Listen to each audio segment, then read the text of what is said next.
Hi, good morning. ഞാനിപ്പോൾ നമ്മുടെ വീടിന്റെ ബാക്ക് ഗാർഡനിലാണ് നിൽക്കുന്നത്.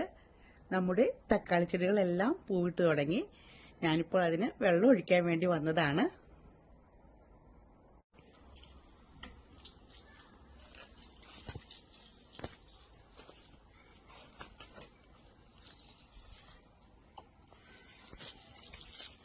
നമ്മുടെ തക്കാളി ചെടിക്ക് വെള്ളം ഒഴിച്ചുകൊണ്ടിരിക്കുകയാണ്. ഈ തക്കാളി ചെടിയുടെ ഇടയിൽ നമ്മൾ വെന്തി വളർത്തിയിട്ടുണ്ട്. ഈ വെന്തിയെല്ലാം നമ്മളിനി പറിച്ചു നടും. കണ്ടോ, നമ്മൾ ഈ കോലൊക്കെ കുത്തിയിട്ടാണ് തക്കാളി ചെടി നട്ടിരിക്കുന്നത്. ഇവിടെ തക്കാളി ചെടി ഇത് കണ്ടോ, പൂവിട്ട് തുടങ്ങി. ഈ തക്കാളി ചെടി പൂവിട്ട് തുടങ്ങി. അപ്പൊ നമ്മൾ 2 നേരവും വെള്ളം നനയ്ക്കും.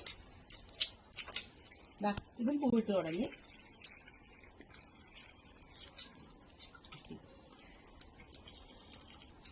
കണ്ടോ, ചെറിയ പൂക്കൾ വന്നു തുടങ്ങി. അപ്പോ ഇതൊക്കെയാണ് ഇന്നത്തെ എന്റെ വിശേഷങ്ങൾ. അപ്പൊ എല്ലാവർക്കും ഹാപ്പി ഡേ ആശംസിക്കുന്നു. Okay, by.